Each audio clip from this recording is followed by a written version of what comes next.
नाज़रीन आदाब, ETV Urdu news में आपका खैर मकदम है। मैं हूं सैयद अहमद जिलानी और आप देख रहे हैं आज बिग बुलेटिन। बिग बुलेटिन में हमारा मुद्दा है कि अब मुल्क में कौन क्या खाएगा और क्या नहीं। अब ये फरमान जारी होने लगे हैं। जी हां, महाराष्ट्र में जैन समाज के पर्युषण त्यौहार के मौके पर चिकन मटन की फरोख्त पर पाबंदी का फैसला महानगर पालिका ने लिया है, लेकिन हुकूमत का साथ देने वाली शिवसेना ने इस फैसले की मुखालफत की है। आज बतौर एहतजाज शिवसेना ने मुंबई के मुख्तलिफ इलाकों में चिकन और मटन की फरोख्त की। वहीं इस पाबंदी के खिलाफ एमएनएस ने भी मुंबई में एहतजाज किया और वहीं शिवसेना के तर्जुमान सामना के इदारिये में जैन समाज की तनकीद करते हुए लिखा है कि मुसलमान भी अक़लियत है और जैन भी अक़लियत। जैन मजहब के मानने वालों को चाहिए कि वो मुसलमानों की तरह सख्तगीर रवैया इख्तियार न करें। वाज़ेह है कि इस पाबंदी का आज पहला दिन है और उधर मटन और चिकन फरोशों की दरख्वास्त पर बॉम्बे हाई कोर्ट में समाअत हुई।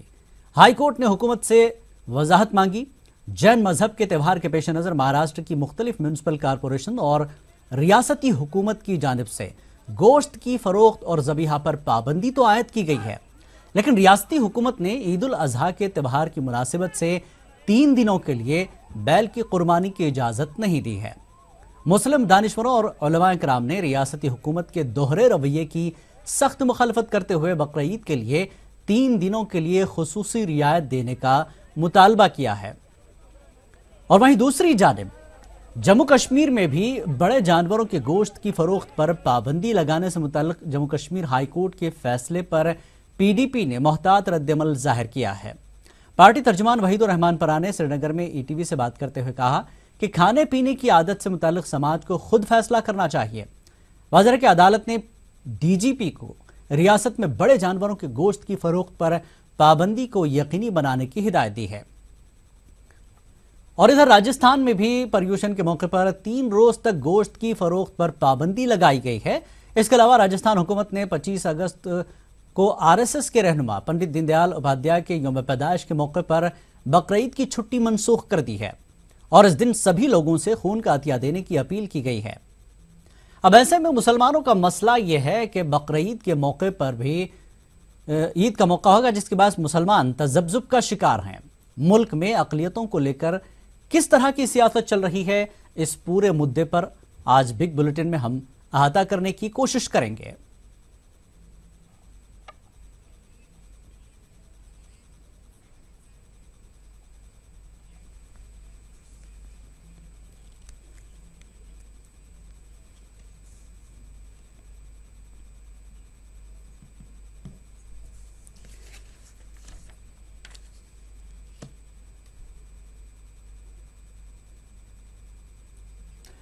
जी हाँ, आइए इस पूरे मुद्दे पर अब बात करते हैं। हमारे साथ कुछ खास मेहमान जुड़ चुके हैं।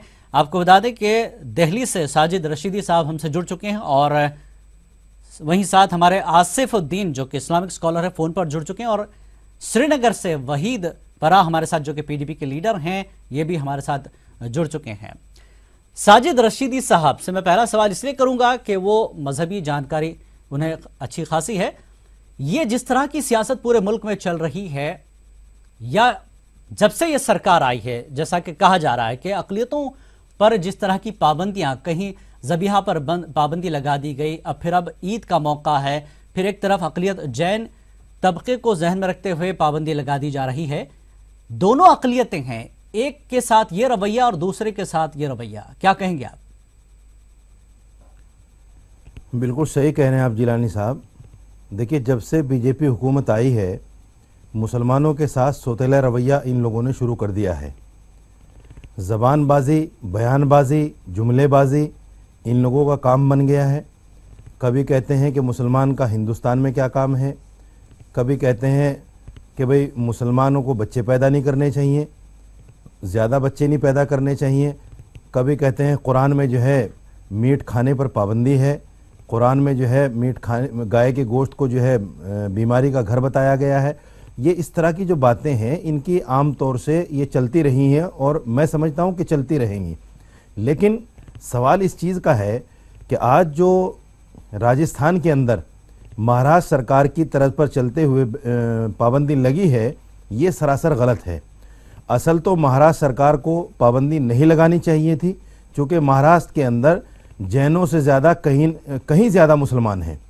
अगर आप उनके भावनाओं को सामने रखते हुए 4 दिन के लिए बीफ पर पाबंदी लगा सकते हैं, तो क्या जो हमारा त्यौहार है, इनका तो सिर्फ प्रोग्राम है, हमारा त्यौहार है बकरीद, क्या उसमें मुसलमानों के लिए बीफ को खुलेआम करेंगे आप?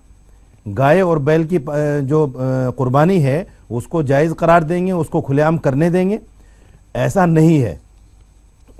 अभी आपने बताया है कि कुछ मुस्लिम संगठनों ने इस पर मांग की है, तो सरकार ने इस पर ना कहा है, तो ये बड़े अफसोस की बात है। मुसलमानों के साथ ये सौतेला रवैया है, आज राजस्थान सरकार ने कर दिया। मैं ये नहीं समझ पा रहा हूँ कि हिंदुस्तान की सियासत जा कहाँ रही है। हिंदुस्तान को और हिंदुस्तान के लोगों को ये लोग कहाँ ले जाना चाहते हैं? क्या यही सियासत रह गई कि मजहब के नाम पर हुकूमत चलाई जाए, मजहब के नाम पर अपनी रोटियां सेकी जाए, मजहब के नाम पर अपने आप को बढ़ाया चढ़ाया जाए? क्या इन लोगों के पास मुद्दे नहीं रहे? ये लोग कितने बड़े बड़े वादे करके हुकूमत में आए थे, लेकिन आज इनके पास सिवाय धर्म के साथ छेड़छाड़ करने के और कोई चीज बाकी नहीं है। ये बड़े अफसोस की बात है। जी चलिए, हमारे साथ बड़ा अफसोस श्रीनगर से वहीदुर रहमान पराबी जुड़ चुके हैं। साजिद रशीद, उनको भी सुन लेते हैं। वहीदुर रहमान परा साहब, जिस तरह से जम्मू कश्मीर में भी अब ये बात आई कि बड़े जानवरों की फरोख्त पर पाबंदी लगी है, गोश्त की, वहां पर किस तरह से इस मामले को देखा जा रहा है और यह कहा जा रहा है कि अब आदत को खुद समझना होगा लोगों को, क्या करना है क्या नहीं? क्या कहेंगे आप इस मुद्दे पर? देखिए, जो बाकी स्टेट्स में हो रहा है और जो जम्मू कश्मीर में हो वो थोड़ा मुख्तलिफ है और थोड़ा डिफरेंट सा है। यहाँ पर बेसिकली क्योंकि JNK has its own constitution, और उसके बाद यहाँ पर जैसे पूरी कंट्री में इंडियन पेनल कोड है IPC, तो यहाँ पर RPC है, रणबीर पेनल कोड, और रणबीर पेनल कोड के तहत ही यहाँ पर जो मीट का मिसाल आप ये कहते हैं बैन लगा है, तो ये तब से ही है, शुरू से ही है RPC में इट्स मेंशन्ड जी। तो now it is slightly different. आज जो कोर्ट में एक PIL गया था, उसका कोर्ट ने रेक्टिफाई किया है वही judgement that because it is applicable as per the law should be implemented. और मैं आपको बता दूं कि पूरे मुल्क में या पूरे सब कॉन्टिनेंट में इस वक्त ये डिबेट लगभग चल रहा है कि मीट पे बैन होना चाहिए या ना होना चाहिए, और क्या स्टेट गवर्नमेंट्स को या लॉ इन्फोर्सिंग एजेंसीज़ को राइट टू ईट या राइट टू फूड इसमें आना चाहिए या नहीं। It's a big debate going on the whole world and specially in the country today. तो मेरे ख्याल में it should be left to the people. Right to food is something which is like it's one of the human rights. How people classify their diet, how people define their what is halal to me may be haram to somebody else, what is haram to somebody else may be halal to me. तो ये जो definition है कि किसके लिए क्या ठीक है, अब आप देखिए हिंदुस्तान की जो कोएग्जिस्टेंस है, इस मुल्क में जो पॉपुलेशन है, डेमोग्राफी है, जिस तरीके में लोग रहते हैं, या कश्मीर में आप देखिए, we are a 5000 year old civilization. हम लोग जब कॉन्स्टिट्यूशन नहीं था, जब स्टेट नहीं थी, तब भी हम लोग एक दूसरे के साथ रहे और हमने यही खाना खाया। हिंदू मुस्लिम सिख मिल के इन्होंने अपनी एक मज़हब की मर्यादा भी रखी और एक दूसरे को हर्ट भी नहीं किया, और विद इन अपना हलाल खाना ही खाया उस वक्त। जी, 5000 years बड़े जानवर की बात हो रही है, ठीक है, गाय की बात होती है, दूसरे मजहब का भी हमको एहतराम करना मुल्क में ज़रूरी है और एक दूसरे का मजहब का एहतराम हम करते भी हैं। गाय की बात समझ में आती है, लेकिन दूसरे जानवरों के ताल्लुक से जैसे बैल का ज़बिहा की बात आ रही है, क्या इस पर भी पाबंदी है? जी, मैं समझता हूं कि ये PDP के लीडर बैठे हैं, मैं इन्हीं से सवाल करता हूं। जी साजिद साहब, ये अलग टॉपिक है कि क्या खाना चाहिए क्या नहीं खाना चाहिए, क्या हलाल है क्या हराम है, लेकिन एज ए सरकार, as a Muslim PDP leader क्या अपनी पार्टी की तरफ से ये बता पाएंगे कि भाई मुसलमानों के लिए ये जो पाबंदी लगी है, ये कोर्ट ने जो फैसला दिया है, क्या आपकी सरकार इस पर कोई किसी तरह का सरकार में हाई कोर्ट में जो है PIL वगैरह डालेगी कि भाई मुसलमानों को जो है ये खाने के लिए पाबंदी नहीं लगनी चाहिए? मुसलमानों का एक मजहबी मसला है ये। मैं ये नहीं कहता कि रोज़ाना खाना चाहिए, लेकिन जिन चीज़ों को कुरान ने हलाल करार दिया है उन पर सरकार की तरफ से इस तरह की पाबंदी लगना, वो भी तो भावनाओं को ठेस पहुंचाने वाली बात है। अगर महाराष्ट्र में जैन समाज की भावनाओं को ठेस पहुंचाने के लिए 4 दिन बीफ पर पाबंदी लग सकती है, तो कश्मीर में वो पाबंदी खुल क्यों नहीं सकती? क्या आपकी पार्टी इस पर जो है कोर्ट को मूव करेगी? कोर्ट जाएगी आपकी पार्टी? साजिद साहब का सवाल आपने सुन लिया, जवाब देखिए मैं साजिद साहब को यही बता दूं कि ये 1947 से यहाँ पे बैन है, अभी तक लोगों ने खाया है जिस हिसाब से, कभी किसी ने उसको रोका नहीं है। वी अंडरस्टैंड द सेंसिटिविटीज़, यहाँ यात्रा भी होती है इस जगह पे और लोगों को जो मर्जी है वो खाते हैं। We understand the sensitivities, this is not, you don't need laws or state governments to tell you what you want to eat in the evening. वही मैं बोल रहा हूँ कि 5000 year old civilization we are. जब स्टेट नहीं था, जब कानून नहीं था, जब कोर्ट नहीं था, उससे पहले भी हम लोग एक दूसरे की मर्यादा रखते थे। तो इन सब चीज़ों के लिए आपको थोड़ी कानून की ज़रूरत है। These are initiatives which societies evolve, we are an evolving society, we know how to live and how to eat. और आज 21वीं सदी में अगर इन चीज़ों पे डिबेट होता है, इसका मतलब ये नहीं कि हर जगह बैन ही सोल्यूशन है। Let people debate, let people confront each other, let people also disagree each other, there is no problem in that. जी Hamid sahab, at the same time let us agree to disagree. There are Jameel some sahab, realities. मैं आपको रोकना चाहूंगा हैदराबाद से, आप दोनों मेहमानों को रोकना चाहूंगा। हैदराबाद से आसिफ उद्दीन इस्लामिक स्कॉलर है, आइए वो फोन पर मौजूद है, उनसे पूछते हैं कि साहब, एक है रिवायत को लेकर चलना कि हमारे बुजुर्गों ने, हमारे बड़ों ने ऐसा ऐसा किया था, लिहाजा इसकी पाबंदी होनी चाहिए। एक है मजहब में किन चीजों की आजादी है और किन चीजों के लिए पाबंदी है। तो मजहब अहम है कि रिवायत? और ये दूसरे धर्मों में बड़े जानवरों के ज़बीहा को लेकर क्या कुछ कहा गया है, इस पर आप रोशनी डालें आसिफ उद्दीन साहब। जी, ये बहुत अहम सवाल है कि अक्सर लोग समझते हैं कि हिंदू धर्म के अंदर गाय को खाने के सिलसिले में कुछ पाबंदी है या मुमानियत है बोलकर, लेकिन ये बिल्कुल बेबुनियाद ही नहीं बल्कि ये झूठ भी है। क्योंकि वेद से लेकर मुख्तलिफ शास्त्रों में हम देखते हैं कि गाय को खाने का अक्सर रिवाज रहा है और वो चीज़ दर्ज भी की गई है। हत्ता कि मैं एक बात बोलूं आपको, ये चीज़ आपको ऑन रिकॉर्ड मैं बोलना चाहूंगा जी कि बृहदारण्यक उपनिषद है, एक उपनिषद होता है बृहदारण्यक उपनिषद नाम से, जी उसके अंदर आता है कि अगर कोई हामिला औरत चाहती है कि उसका होने वाला बच्चा शास्त्रों का ज्ञानी बने और ज़हीन बने और अच्छी याददाश्त का हामिल हो और वो अच्छे कुव्वते बयान का हामिल हो, तो उसको चाहिए कि गाय के गोश्त को चावल और घी में मिलाकर पकाकर खाए। ये तो बिरयानी हो गई जी, समझे ना। तो इस तरह से खुला खुला प्रिस्क्रिप्शन भी मौजूद है, एंकरेजमेंट है, परमिशन है, सैकड़ों दलाइल है कि इस तरह से खा सकते हैं। लेकिन दरमियान में जो लोगों ने रिवाज बनाए हैं हिंदू भाइयों के लिए, उन लोगों का ये बनाया हुआ तरीका है कि गाय का गोश्त नहीं खाना चाहिए, वरना हिंदू शास्त्रों में इस चीज का कोई दलील, इस चीज की कोई तायद इस चीज की नहीं मिलती है। ये हुई पहली बात जी। अब दूसरी बात है कि कॉन्स्टिट्यूशन ऑफ इंडिया में फंडामेंटल राइट्स में आपको freedom to preach and propagate and practise your religion है जी। और मजहब को प्रैक्टिस करने के अंदर ईद मनाना, ईद के दिन कुर्बानी देना वाजिब है उन सारे लोग के लिए जो लोग साहिब इस्तिताअत हैं जी। तो जो चीज वाजिब है हमारे ऊपर उस चीज को अमल करने से, जैसे कि समझे ईद की नमाज को जाने से रोक रहे हैं, वैसी बात हो गई कि ईद के दिन कुर्बानी देने से आप रोक रहे हैं। तो इस तरह की पाबंदी लगाना बिल्कुल फ्रीडम ऑफ रिलीजन के खिलाफ जाता है। ये कॉन्स्टिट्यूशन के खिलाफ है। इस मुद्दे पर हम और भी बात करेंगे, आपकी दलाइल भी सामने हम रखेंगे लोगों के। एक वक्त है ब्रेक का, ब्रेक के बाद हम इस मुद्दे पर बहस का सिलसिला जारी रखेंगे। सारे मेहमान हमारे साथ जुड़े रहें। वक्त है ब्रेक का।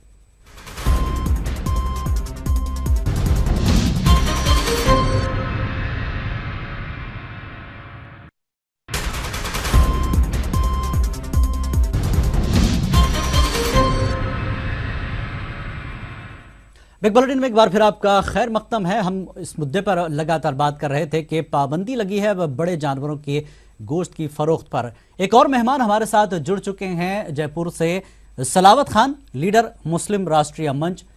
यहाँ पर भी अब जयपुर, राजस्थान में भी अब पाबंदी लगी है जैन समाज का जो त्यौहार है पर्यूषण, उसको लेकर। यहाँ पर भी 3 दिन गोश्त नहीं बिकेगा, 17, 18 और 27।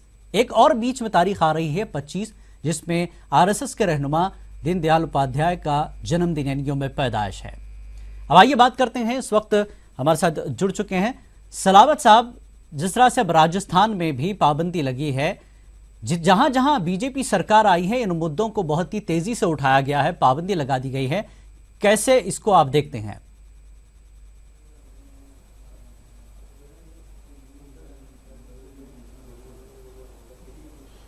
सब आज जैसे हर आदमी, हर मजहब, हर त्यौहार में एक दूसरे की मान और सम्मान करना चाहिए, इज्जत करना चाहिए। हमारे देश में 36 की 36 कौम रह रही है और किसी को कोई तकलीफ हो वो चीज़ अपने को नहीं करनी चाहिए। और आज हर समाज, चाहे मुस्लिम हो, हिंदू हो, सिख हो, चाहे ईसाई हो, किसी का त्यौहार हो, उस त्यौहार में एक दूसरे को मान सम्मान मिलना ही चाहिए। जी, लेकिन यहाँ पर पाबंदी जो लग रही है एक तबके को, जो जबकि दोनों भी अकलियत हैं, एक को आप जो है अहमियत दे रहे हैं और दूसरे को नहीं, तो ये दोहरा रवैया नहीं है सरकार का?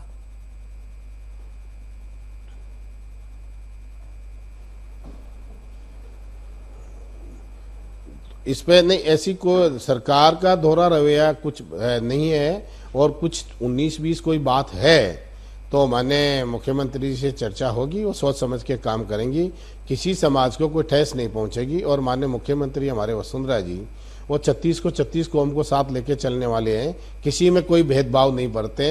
और माननीय नरेंद्र मोदी जी भी कहते हैं सबका साथ सबका विकास।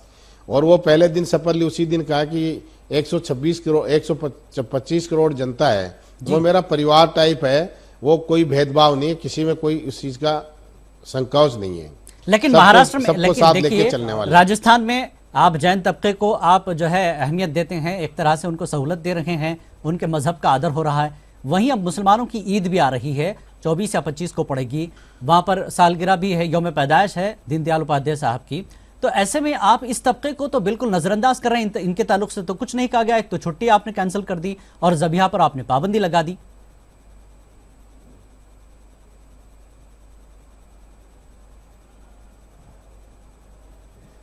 नहीं, ऐसा नहीं है। माननीय मुख्यमंत्री जी मायने मुसलमान को भी ध्यान रखेंगे, ऐसी कोई बात नहीं, कोई भेदभाव नहीं रखेंगे। सभी बकराईद, ईद पे सबको मान सम्मान मिलता है। तो क्या ईद के 3 दिनों में मुस्लिम तबके को इजाजत रहेगी राजस्थान में? जिलानी साहब मुझे बात करनी दीजिए इनसे। जी साजिद साहब बताएं।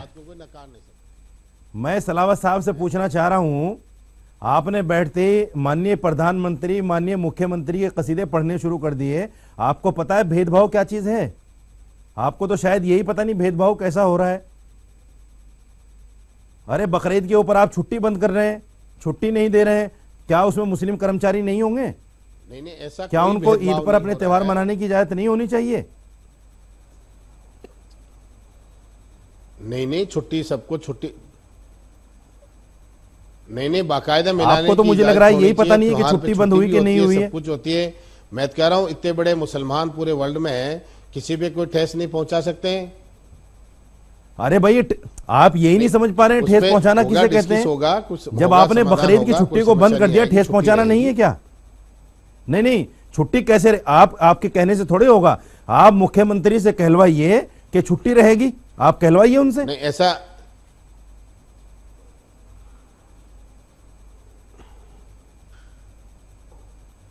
नहीं, बिल्कुल मान सम्मान मिलेगा। बड़ा मुस्लिम समाज को ऐसा कोई दरकिनार नहीं कर सकता है।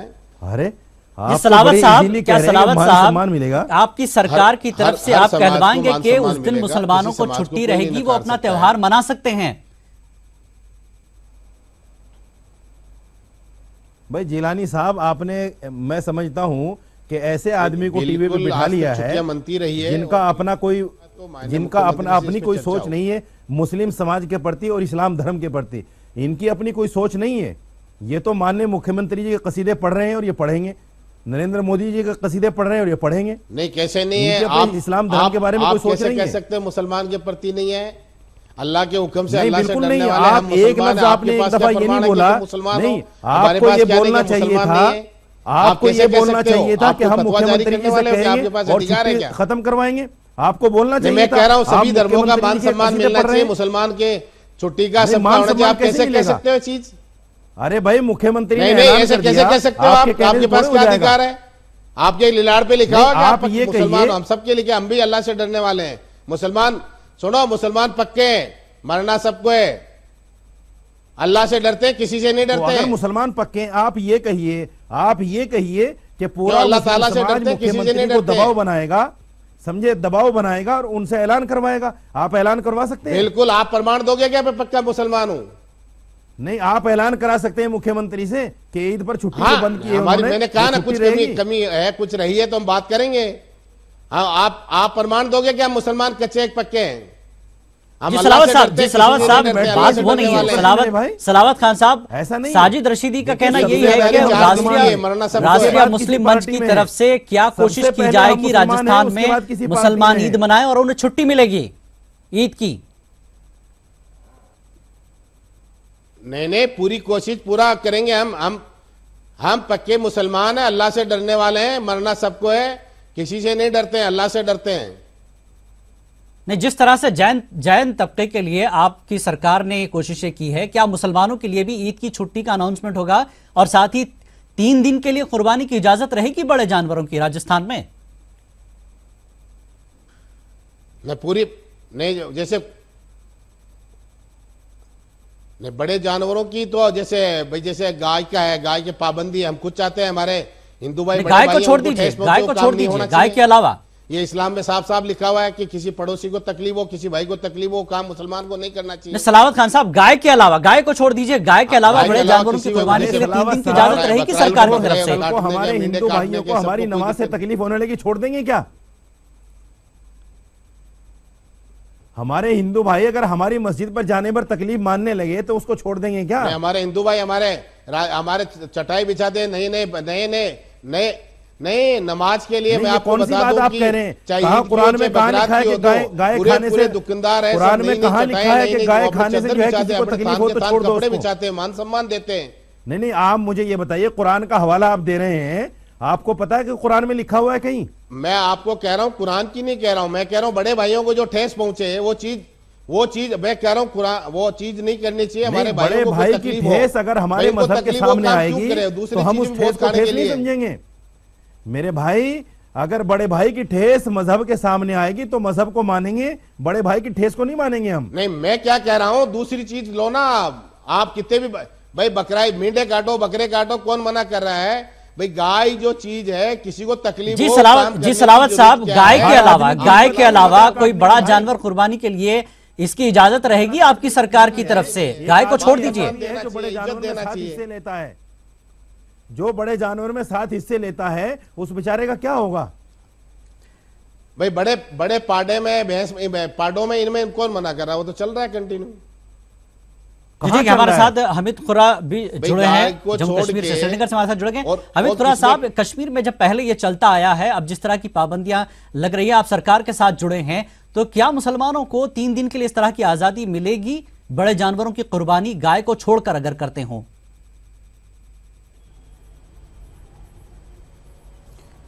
देखिए, मैं आपको पहले ही बताया कि ये यहाँ का कॉन्टेक्स्ट डिफरेंट है और जो रेस्ट ऑफ कंट्री में वो डिफरेंट कॉन्टेक्स्ट है। यहाँ पर कोई फ्रेश ऑर्डर नहीं हुआ है, नहीं कोई फ्रेश लेजिस्लेशन नहीं हुई है यहाँ पर, क्योंकि 1947 से जो हम बोल रहे हैं, यहाँ का स्टेट का जो स्पेशल स्टेटस है, जो अपना कॉन्स्टिट्यूशन है और अपने यहाँ पे जो रणबीर पेनल कोड है एप्लीकेबल है। जैसे पूरे मुल्क में वी हैव IPC और यहाँ पे we don't have IPC, we have RPC में उस वक्त काफ़ी, जैसे जम्मू कश्मीर में प्रोस्टिट्यूशन भी लीगलाइज था एक स्टेज पे, कई सारी चीज़ें यहाँ लीगलाइज हुई थी because of then maharajas, you know what, how they use to make the laws at through RPC। अब इसी तरीके में यहाँ RPC में उस वक्त रखा कि उस वक्त क्योंकि डोमिनेंट सेंटीमेंट। लेकिन अब ईद करीब है हमीद खुरा साहब, अब ईद करीब है, ईद के दिन आप किस तरह की कुर्बानी देंगे, किन जानवरों की देंगे, गाय को छोड़कर? बताएं। माय पॉइंट इज, देखिए my point is very clear कि इस वक्त ये एक डिबेट अब पूरी कंट्री में शुरू हो गया, इसका असर यहाँ पे भी पड़ने लगा है। बट हमारा एक पोजीशन ये है कि I think it should be I mean left to the people, it should not be जैसे लोग करते आ रहे हैं। States, it's a big debate going on whether state and law enforcement agency should come into it, because आप क्या खाएंगे इस पे, how can we make an obligation? It's very difficult when the state comes into this. जी ठीक है, and it's जी ठीक है। हमारे साथ आसिफुद्दीन इस्लामिक स्कॉलर भी जुड़े हैं। आसिफ साहब, इख्तिसार से मैं जानना चाहूंगा, किसी मजहब को कोई ठेस ना पहुंचे और लोगों की गलत फहमियां भी दूर हो जाए मजहबी एतबार से, क्या जायज है क्या नाजायज है, इख्तिसार से बताएं। मैं सबसे पहले जो राजस्थान से दोस्त आए हैं उनके सिलसिले में बोलना चाहूंगा जी कि वो जो तंजीम से ताल्लुक रखते हैं वो गालिबन RSS का मुस्लिम शाखा है जी, और ये लोग का काम ही है कि RSS की बात को मुसलमानों के सामने मार्केटिंग करें। और ये लोग को जब गणेश निमज्जन होता है तो सारे शहर में ट्रैफिक जैम हो जाती है। और जी सारे आसिफ लोग साहब, किसान रुक आप जाते हैं, तो ये पड़ोसियों इख्तिसार से ये बता दें कि हराम और हलाल के मामले में मजहबी किताबों में देखा जाए या लोगों की रिवायत को देखा जाए? एग्जैक्टली मैं पहले भी वही बताया था कि किताबों की रोशनी में ही हमको काम करना चाहिए। और जब हिंदू भाइयों के शास्त्रों को भी हम देखते हैं तो वेद और उपनिषद में और जो दूसरे शास्त्र है जैसे कि मनुस्मृति है, महाभारत है, सारे ग्रंथों में ना सिर्फ नॉनवेज की परमिशन है बल्कि बीफ का भी परमिशन है। जैसे मैं बृहदारण्यक उपनिषद का मिसाल दिया था। जी शुक्रिया, जी शुक्रिया आसिफुद्दीन साहब, आपने बहुत आखिर में बात कह दी अपनी। नाज़रीन, बिग बुलेटिन में फिलहाल इतना ही। आपको बता दें कि मजहबी किताबों का मुताला जरूरी है, मजहबी किताबों के तहत हमें काम करना चाहिए और मजहब को इख्तियार करना चाहिए, उसकी बातों को मानना चाहिए। आप सभी मेहमानों का बहुत बहुत शुक्रिया हम पर हमारे साथ जुड़ने और इस मुद्दे पर बात करने के लिए। आदाब।